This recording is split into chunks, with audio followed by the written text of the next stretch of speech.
The session is Sports and Nationalism. I invite Navneet Mundhra, Sharda Ugra, Jamie Alter, and Siddharth Aney.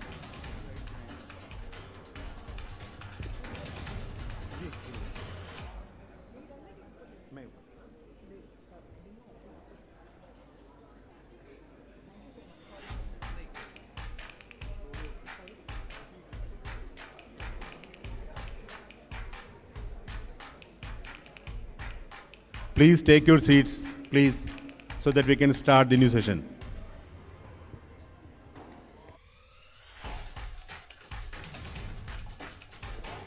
Mics, please.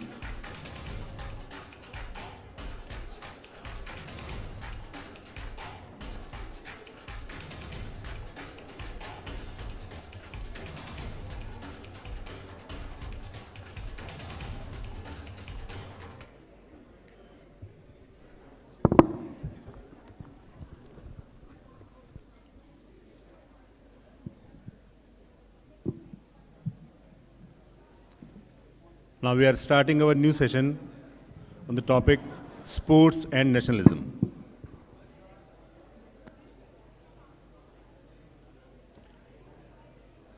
Please take your seats.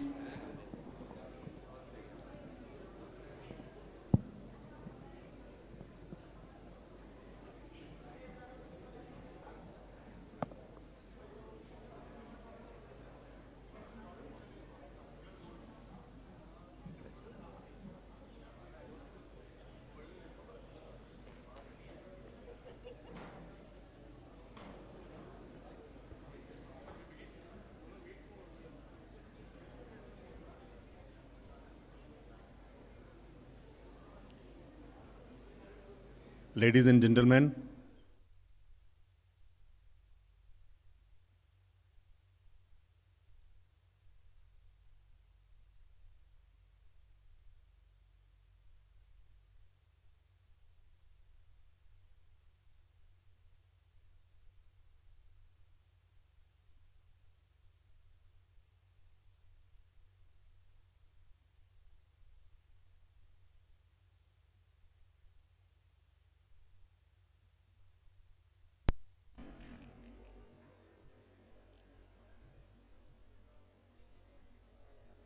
राष्ट्रीयता और खेल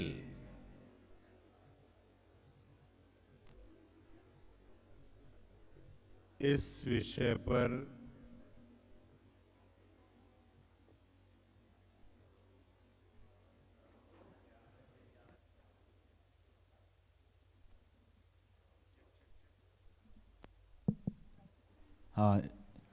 Good afternoon, everyone.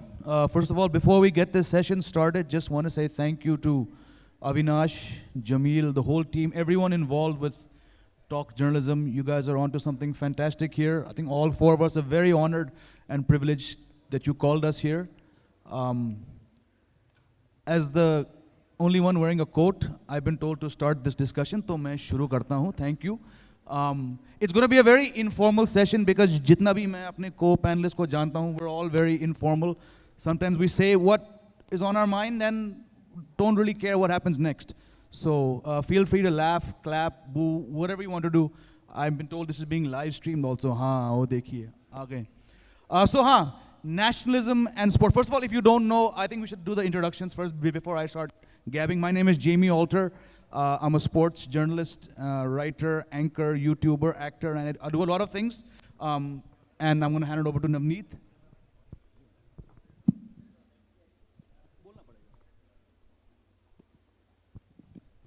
Hello. Hi, I'm Navneet Mundhra. So I've covered cricket and cinema from last 10 years, and I've written extensively on them. So looking forward to having a great session.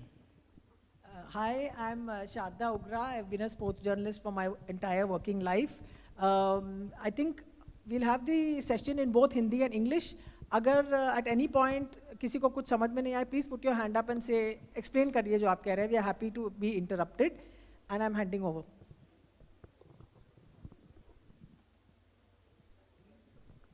Hello. Yeah. First of all, though, it's great to be sitting next to the legendary Sharda Ugra. So if you guys, I don't know, I'm sure someone in the room follows the sport known as cricket. And if you do, and you haven't read Sharda, that's lesson number one, first thing to do, journalism school students out there, look her up. I'm Siddharth Aney. I'm currently a multimedia journalist at a website by the name of NewsClick based in Delhi. Covers sport, a little bit of politics here and there, some news, yeah. Good to be here and look forward to chatting with all of you guys. Can you all hear us? Hamari awaaz aap tak pahunch rahi? Okay, a lot of thumbs up, fantastic. So the topic for today is nationalism in sports, and like we're having a brief talk with some of you aspiring journalists isse pehle. I think it's very apt that in these times this topic has been picked up. I mean, because the times are changing, as Bob Dylan sang years ago. Whether he thought it would be like this, I don't know. Whether he had India in his mind, highly unlikely. But sport, I think हम सब जानते हैं कि sports में वो ताकत है कि it is a uniting factor. And since the dawn of time, I think that has been the abiding trait of what sports is. But उसी के साथ, with every era, every political party, whatever change comes along, sport often is the first thing to be tweaked to suit the narrative of a certain country. Jahan bhi hai. We're sitting in India now, we're all Indians, wo theek hai. But history is littered with examples when, at the global stage, sport has been linked to nationalism. And I think they are linked, they have happily coexisted for years. But when the question gets a different spotlight put on it is when it's in times when it's being used along communal lines, and I'm not going to make this a very negative session. हम बहुत सारी positive बातें भी करेंगे. But because we were just asked this question a few minutes ago, and I think Navneet very aptly gave the example. In fact, you should be the one talking about. अगर आप like सिद्धांत sir यहाँ पे लोग होंगे जो cricket जानते हैं, तो विराट कोहली और Mohammed Shami, Virat Kohli the former India captain defended Mohammad Shami after it was the T20 World Cup loss. जब मोहम्मद शमी को caste, dharam, all these lines ke upar, he was being ripped apart on social media. And Virat Kohli came to his defense. What happened to Virat Kohli? Explain. Thanks, Jamie. So, as Jamie rightly said, that cricket as a nationalism, cricket has always been a unifier, in the context of India. Irrespective of our caste, religion, region, we used to cheer for Team India. I mean, in the past as well, cricketers were criticized for their performances. That is nothing new. But their nationalism, their commitment to country, and they were not at least criticized or abused rather on communal or caste lines. Now recently, as Jamie said, that when Mohammad Sami was abused, I was genuinely shocked. I mean, not only he was targeted on communal lines, but even his family was not spared. And that was something very shocking for me. That, okay, Shami didn't perform in that match, that is fine. You're free to criticize him, his bowling, his lack of zeal, or whatever. So now, after he was abused, what was even more shocking for me was that when Virat Kohli stepped up and he defended his colleague, he said that, okay, our brotherhood, and I'm quoting Virat Kohli, our brotherhood cannot be shaken. And I was very happy that Virat Kohli stepped up and spoke for his colleague. And I think it was a very normal, genuine thing to do. If any of our colleagues or if someone who is working with us, if someone is being targeted or abused on communal lines, what are you going to do? Or at least someone who is the captain of the ship, someone who is the editor, I'm talking about, in our journalistic fraternity. Now, Virat Kohli defended his colleague and he said that our brotherhood cannot be shaken. And the kind of backlash he received, he was cancelled, his cricketing feats were completely denigrated, he was called all sorts of names which I thought were were outrageously unfounded. So that is something that didn't used to happen before. I think social media has really amplified such elements. I think social media has a large part to play when it comes to vitiating the narrative around cricket in the garb of nationalism. So that was something very shocking and saddening for me. And as Jamie said, cricket has always been a unifier. And I think that was the first time I found that the entire narrative about cricket, is completely polarized. Earlier, our opinions were polarizing on the basis of quality of cricketers. In 1980s, people used to talk Sunil Gavaskar was better or Kapil Dev, who contributed more to the success of Indian team. In 1990s, as kids, we used to discuss who's a better batsman, Sachin Tendulkar or Mohammad Azharuddin. But now, but the kind of polarization that has crept into sports, that is something very, very shocking. And I think, I can talk about the sports. Until 2 or 3 years ago, such kind of ugly polarization was certainly not a part of at least cricket. So this is what I think. I just want to add here is that I was a teenager in the 1980s, and I remember there was a poster put out which had a picture of Mohammad Azharuddin, Roger Binney, Kapil Dev and Maninder Singh, and the caption on it, this was the time there were communal riots in the country. And there was a poster put up, I've forgotten the organization, I should have saved the poster, I don't know where it is now. It said, if we can play together, we can live together. And that's what cricket had become, spelled to us, that's what cricket represented to us. Now you've seen this shift, as Navneet has pointed out. We're starting with cricket because it is the biggest gorilla in the room. Now you've seen this shift where it's become communal, it's become hateful, and the most disappointing part to me is that in journalism, whether it's on television, whether it's on social media, you do not hear the most influential voices in the game speak up about this. Whether it's people in the cricket board, whether it's a statement that comes out, whether it's people in commentary, former players, because of the fact that social media is so toxic, and everyone is concerned about not getting trolled, not getting attacked on social media. And very quickly, just before I hand this over to Siddharth, I'll say that just during the Tokyo Olympics, and the thing about social media and about sport is that you can divide all the time. It's very easy to divide. Vandana Kataria, India lost a match for the bronze medal, or was it the 4th place match? And Vandana Kataria was attacked, she had casteist remarks thrown at her, and the Indian hockey captain, Rani Rampal, came out and said that, ye casteism or religion band karo. That was and then you had Kohli saying this, but you don't hear important voices from administration, from commentary, from media. You don't hear them saying this. So you're left wondering that, is everything about their business or their likes or their followers, or does the sport mean something more to them? So I have seen this. I grew up at a time when people did not carry flags to cricket matches because you couldn't buy a flag. You had to go to Khadi Bandar to buy a flag. You didn't get a flag everywhere. It was not fashionable to be patriotic in the 1980s. Suddenly it became fashionable after 1996 or whatever it is. And then we are in this is the other end. 96. And also there was a time where the Indian cricket audience would appreciate the other team that was there. They'll clap for them, they'll clap for a boundary, they were seen as very informed, and then it just, according to me, changed in 96. I don't know what Siddharth's view is as a much younger person. Not very much younger.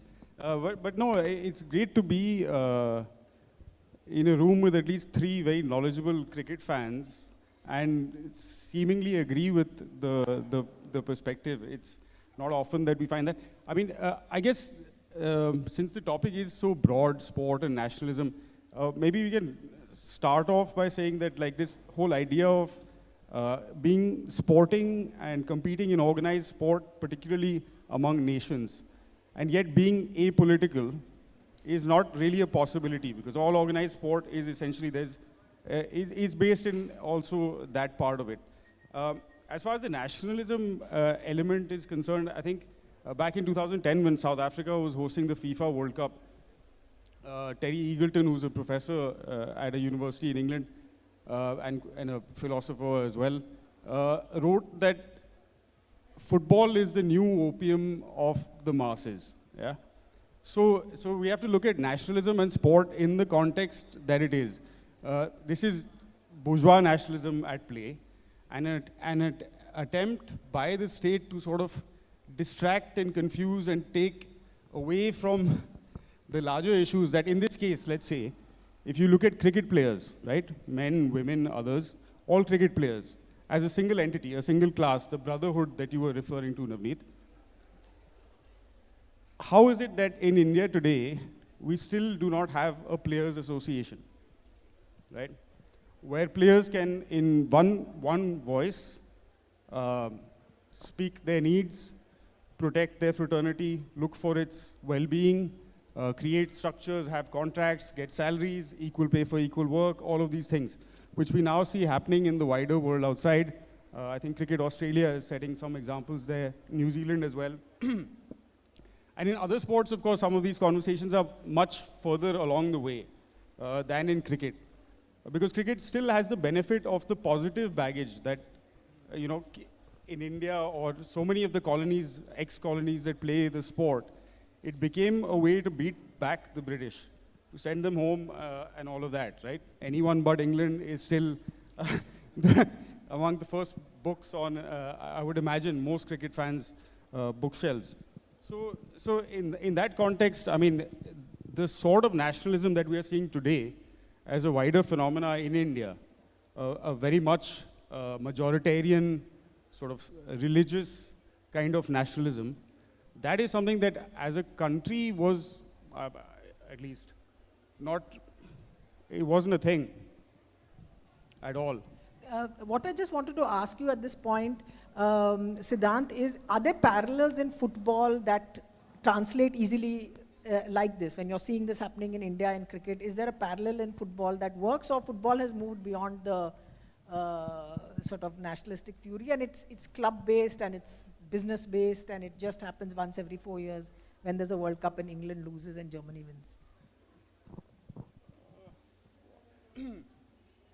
I don't know if there are parallels or not, but there are definitely examples from football of this. So, for example, I was in Marseille in 2016 at the European Championships when England and Russia fans went absolutely ballistic and destroyed half the city center there. This was not a battle or a conversation between two rival football fan groups. It was purely based on which of these two sets of white men considered themselves more manly, right? And how they could elicit that physicality in whatever space they found. So yeah, and again, flags were present in subtle ways, of course, because, associations have to deny connections with fans when fans do things that they aren't meant to do. Yeah, the symbolism of the flag and carrying all of that. Jamie, what do you think the flag in India now means to the sports fan? Like I said, I remember a time when it was not posh to carry, not fashionable to carry Absolutely. a flag. I also remember such times, and I mean, you went as far back, Sharda, to say 96. I think it's, like in my view, it's even last 10, 15 years, I don't know. But the flag now, I mean, I think the one time I have picked up the flag was, I was actually in the US, 2003, when April when Sachin got that in 98 against Pakistan. First March, I knew it was first something. Sachin Tendulkar scored 98 in a World Cup match at Centurion against Pakistan. That was the only time I was moved to pick up the flag that my roommate, who was from Mumbai, had on his thing. But wo kya tha, hum log, we were outside of India in a different country, and the nationalism, it sort of came out more there. But the next day, it actually felt weird. Like, why did we put it on our shoulders and run past our Pakistani friends? It seemed weird to us. Humne kiya josh mein us din. Now it's become so common to see this. And I just go back to what we were discussing earlier, because when sport is able to be tweaked or pushed in the hands of a larger narrative, which is pushed by the ruling party, it becomes a way of identifying. We've all covered sports, Sharda, you more than any of us here.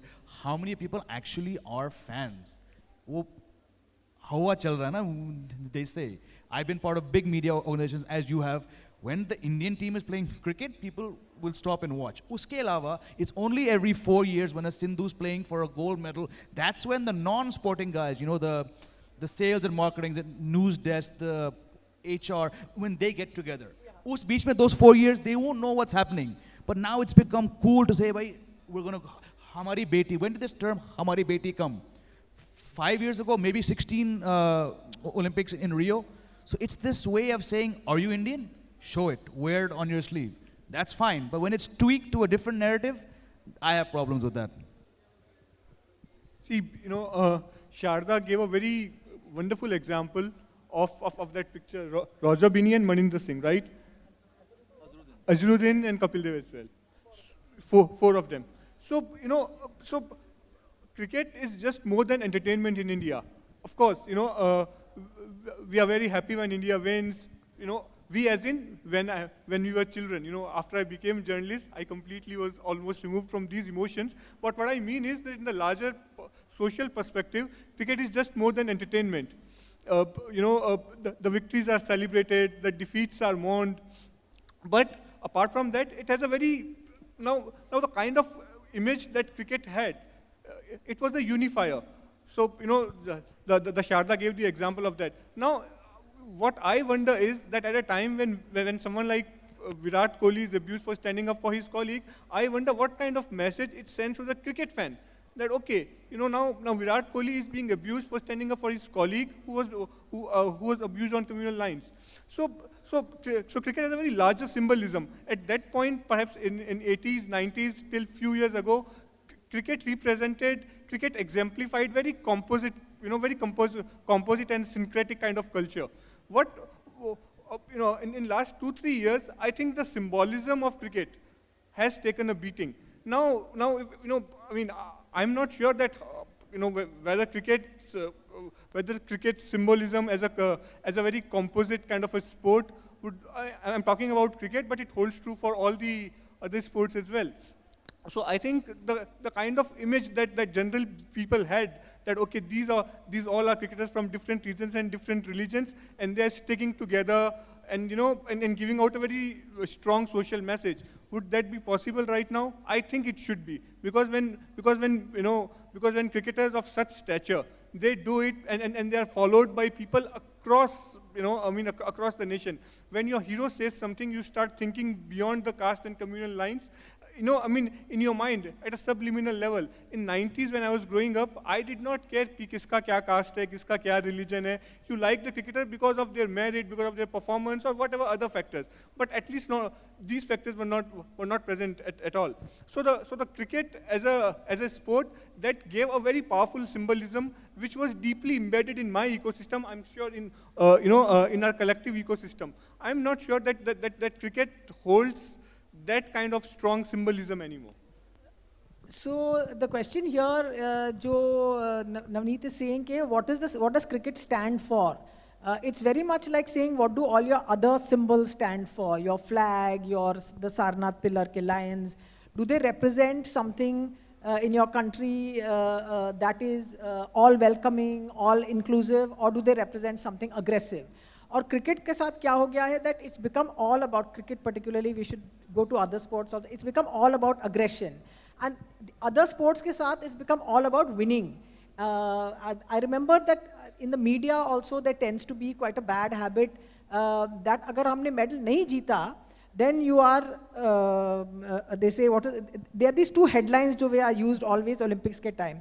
It says, so-and-so soars, and so-and-so crashes. There are two, they're always, haar gaye, so it will be crash, and jeet gaye, it will be soars.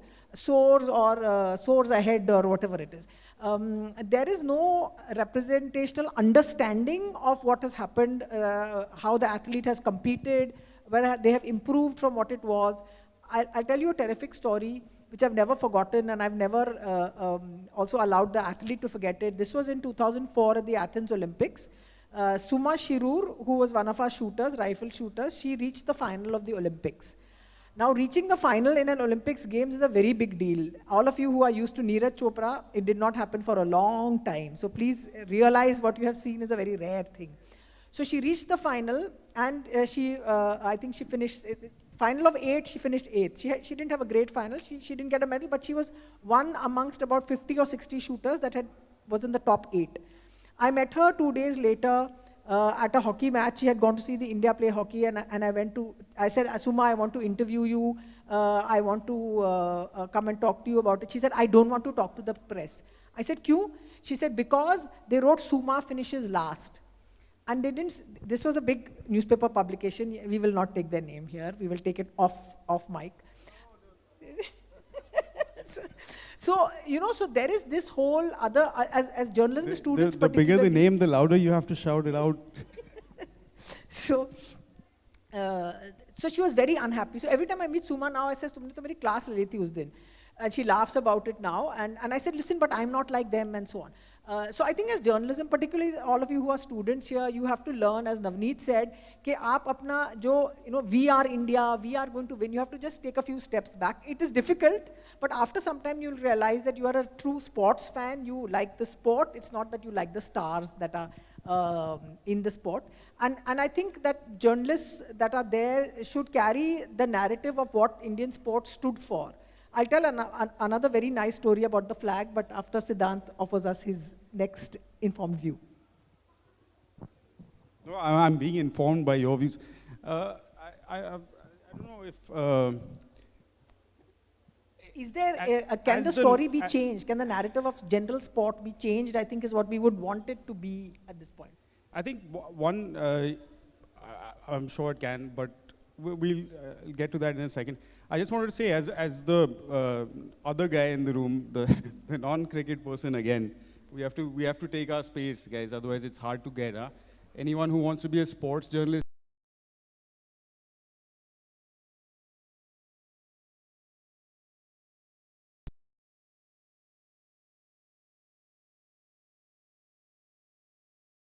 Ha ha he. What were you talking about earlier? Cricket, yeah. So the thing back in the day when we were growing up was that India didn't always win cricket matches. Firstly, we didn't play cricket 300 days out of 365 days. We didn't have the internet, of course. Some of us didn't even have television broadcasts, so you used to listen to cricket on the radio. You know, the last panel might have had a thing or two to say about that as well.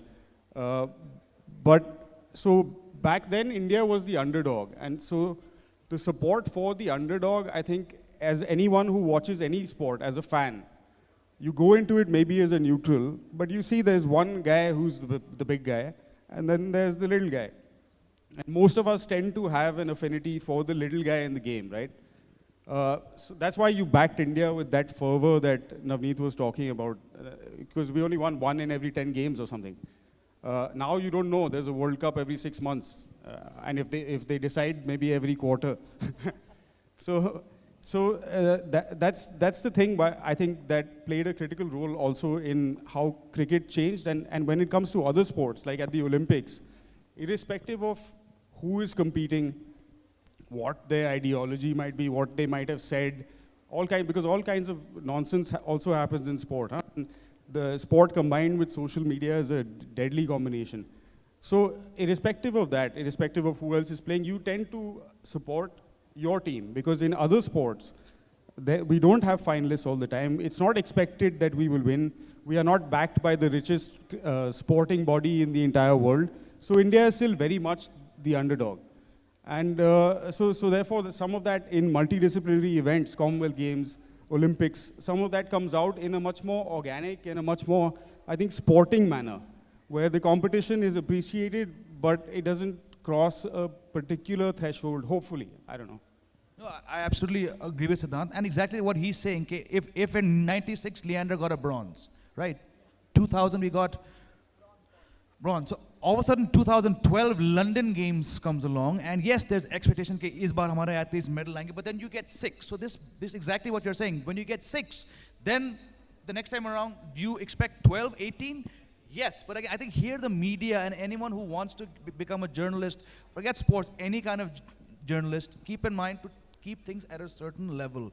The amount of hype that the Indian contingent, the largest contingent ever, 200 plus, I think it was, 212 tha, jo bhi tha, going into the Rio Games. Medal kitne aaye wahan se? 2. Right? 2. It was huge. So again, this is the role of the media. And just to digress briefly, Sharda ji ne badi achhi baat kari about those 2 terms which we use. There's a third one, 2 actually. Loses and settles for. The amount of athletes, and I'm athletes, not cricket players, because unke bare mein hum ye nahi kehte. Athletes who have told me, aap log ye kyun bolte ho, right? PV Sindhu loses to Carolina Marin, whatever the margin, settles for silver. One of my team members at a very, very big media house pushed that, your flash jo hum bolte hain.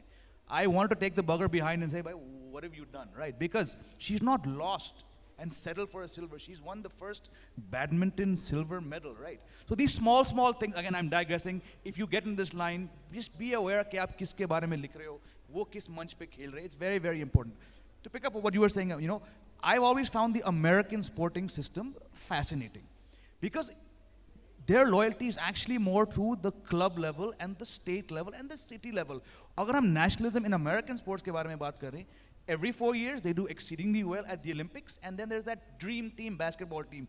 उसके अलावा they pride themselves on winning the World Series of baseball, जहाँ पे पूरा world उन्हीं के देश के लोग खेल रहे हैं, and some guys from Cuba, I think they get a lot of guys. So against that backdrop, in India, and this is a question for you two specifically, because we don't have that richness of sporting culture at the club level. It's always been about India. So when IPL was launched in 2008 में हुआ था ये, no matter where Sachin Tendulkar plays, people are rooting for him. Now maybe you might find the Mumbai Indians or KKR loyalty, but because the national level sport, the international level has been the number one theme or the number one emotion, how then do we shift the focus into the clubs? Football, two of the oldest clubs in India, but unki fan following is dwarfed by when it comes to at the top level, right? So how can that change come about? The whole move from country-centric to club-centric is, all countries have had it. What India has done particularly, we have seen that our club cultures and our league structures have actually faded away. They've been reduced, they've been diminished. IPL ab aa gaya hai, so everyone is very excited, and there are replicas of IPL that are coming up in 3 or 4 countries, to Siddharth's great disappointment and crushing gloom. There's going to be in the next, say, 12 months, there'll be a new South African league, a new league in the UAE, and a new league in the US. And these are all club leagues, and IPL ke teams are supporting. They have 3 or 4 IPL teams have their own teams there. And they say that this is the way it's going to go. America ka jo example Jamie ne diya tha, it's very interesting ke 3-4 din pehle they finished the World Athletics Championship in America. बिल्कुल रो धो के after 40 years World Athletics Championships went to America because they said we have to promote athletics in America. और हम यहाँ सोच रहे भाई, how many medals you win? The American athletes, track and field athletes, runners, jumpers, they win medal all the time. So why do you still have to promote it? But that is what it is. So club sport is the sport where there is funding, where there is money, where business, where it moves, and national sport is a second level. But India mein it is completely reversed, and that maybe that's why nationalism gets more or has got more intensified, and it's got more vicious in that sense. And if you move to club level, maybe it'll just get better. I don't know whether club fandom is healthier than national fandom. You tell me. I don't know about healthier or not, but I suppose at least these days is a little more inclusive. You can be the fan of a club living in a city or a village at the opposite end of the world.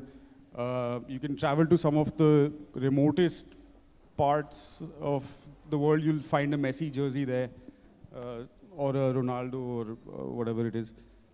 So yeah, it has the ability to kind of do that, but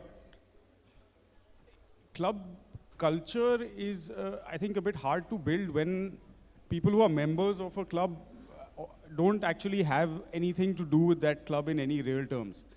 So a lot of these clubs that have hundreds of years of history, including in India, East Bengal, Mohan Bagan, East Bengal, the fight is still going on.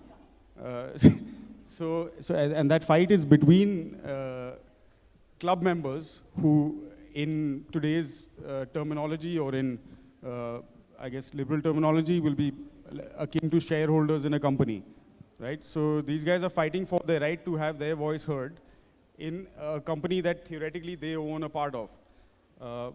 But sponsors are not willing to share that thing. So the logic is that if we are paying the money to run the sporting activities that this club undertakes, then we have the entire right to control the direction in which that goes, who the coaches are, who the players that are brought in. And if you're a passionate fan, as it is in, let's say, Calcutta, for example, where over generations this is passed on, right? In a family, more or less. I mean, of course, things are different now because people intermarry and things like that. But essentially, down the line, it goes, if you're you are either a Mohun Bagan fan or an East Bengal fan. You can't be both, right? So that comes from a sense of community, some sense of belonging, some sense of ownership, which in the current format, and my problem is not at all with new leagues popping up, Sharda, because end of the day, it creates a massive amount of employment, a lot of course, athletes get to play, but also then some of that kind of goes around the system as well. My problem essentially is with this trickle-down theory. That you start at the top and then magically, you know, the pyramid goes like this, but you put something on the top and magically the base will just receive everything. That's not how it works in real life. You have to build the base and then you build things on top of it. Cricket had the good fortune of getting in a lot of money after 1996 and all of that. And then with the IPL, of course, that boomed. So you can go to very small parts of this country and find excellent training facilities, excellent coaches. I mean, even in Manipur, where maybe 15 years ago, there was very little cricket going on. Now they're hosting nationals and you know, doing all sorts of things. So cricket has a pretty wide base. But I think it would be wrong to assume that that's a base that's accessible still. I think a vast majority of this country cannot access cricket. It's a hugely expensive sport. It's pretty exclusive and getting more and more so. It's harder to kind of participate in some of those processes as well. So to build, I guess, a club culture, clubs have to exist, and they do exist in some parts of this country, Jamie. In the East, in the Northeast, there is a club culture, and at a local level. I mean, Mizoram is a great example of this. Is there a relationship, Sharda, between the changing, the way that our hockey team in the early 80s sort of started to fade, and then Kapil Dev's knock in 83, which literally, because 4 years later, Reliance hosted, funded the World Cup. India, the first 3 World Cups were in England. You said England is a country everyone loves to beat. Absolutely. But to move it from there, you know, stiff upper lip and all that, into India, 4 years after its Kapil Dev's knock. Is there a relationship between this? I think, from what I heard and read, hockey was huge. But was the changing hockey landscape linked to that whole? I think a lot of sports and their popularity and you know, sort of national sentiment around it is driven by this success. What do you win? How much do you win? And hockey में जो difference हुआ है that hockey lost out and cricket gained was because hockey's administration went to sleep and cricket administration said, oh, there's money to be made. And then they turned up and they did what they had to do. That's the time. You would have to say both hockey and continental football, and India was a decent football team in Asia. We were amongst the first top 5 in Asia until the mid-70s. Now, until the mid-70s, about 50 years ago, but we still remember, we still have stories, and there are heroes from that time. And if you have bad governance, this is what it comes to. In cricket, here is the strangest thing, because its governance is quite natural at the moment, but the sport is very successful, and it has become an engine of you know, the official establishment narrative, etc. etc. I just want to finish with a very small story. There is a hockey documentary which is made by the daughter of one of the gold medal winning Olympians of the first free Indian football team at the 1948 Olympics. So the daughter of Nandi Singh made this documentary, and she talks about her father's experience. He was one of the 3 refugees from Lahore who had come over and part of this team. If you can see it anywhere, please see it. The documentary is called Taan. In it, she has the flag and she has the national anthem playing. So someone asked her after the screening, how do you reconcile, how can it be that a flag means so many things and the national anthem has become this chest thumping, whatever. So how do you reconcile with this? She said, no, I wanted to remind everybody of what the flag meant to the people of 1948, the team of 1948, that had, you know, what it meant to them, who had all been born as subjects. They were all born as British subjects, and then this was a free country. So then the flag represented that things had changed forever. The flag did not stand for jingoism, it stood for love, and it was a somber thing because lives had been lost. And I think that's a good thing, where I think the fans have to do it, I don't know, maybe sees that and says, this is what our flag should stand for, this is what our team should stand for. But then you're fighting this great mass that is called social media, and I don't know how far we are going to get. That's a good note to wrap it up on. Absolute pleasure, Siddharth, Sharda, and Navneet. Thank you all for sitting here. Yes, questions? Yes. I mean, if there were no questions here, I think all four of us would be shocked, isn't it? This is all about journalism from Puchiye. Yes. Mic for these lovely people, please.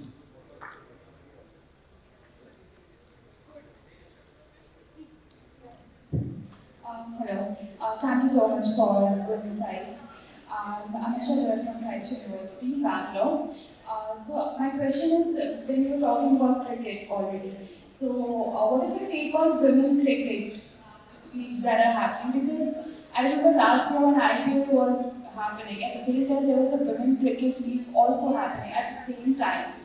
And the kind of coverage and kind of reach these women cricket team get, it's quite less as compared to the men cricket team. In fact, unless they won the trophies or won the matches, there were hardly people knew about them, that there is a women cricket team in the country. At the same time, I would also want to mention that, talking about Yuvraj Singh or Virat Kohli or Dhoni, they also started to click pictures or maybe promote the women cricket team only after they won matches. Before that, there was no picture or there was no name that we could hear of the team from the women cricket team. So, what is your take? Why is this happening? Is it patriarchy? Is it social media? Or is it people who are least interested to know about it? What is your take? My take, which I've grabbed the mic of everybody and said I will answer this, is that had the Indian women's cricket team not reached the World Cup final in 2017, nobody would have cared about them. Exactly. When they did, they changed the whole sort of story around it, and you saw the market responding to them. Now, for the BCCI, that means we have to do something, which has become a pain they really don't want to do it. There are IPL teams, genuinely, because either because they don't believe that patriarchy, like you said, that's the whole thing. There are the IPL teams that are there, they want to take part in a women's IPL. They want to put up teams. But the point is, who's going to push the BCCI, the people that run it, into doing all that work? Lack of funds. Pardon? Lack of funds. There is no lack of funds in Indian cricket at all. There is lack of funds to have two IPLs the whole year. There is funds is absolutely not lacking. Intention is lacking. What's their niyat? The niyat is not clear and clean about it. They say whatever they want. They give them 4 matches in the middle of a 85 match IPL. They don't want to have that because it's too much work. And what happens then if women get asked? They may not get as popular, but they get popular. No, so it is that, and I think the more noise that is created about this, the more important it is. It is not a lack of funds; it's a lack of intention. Niyat is the word.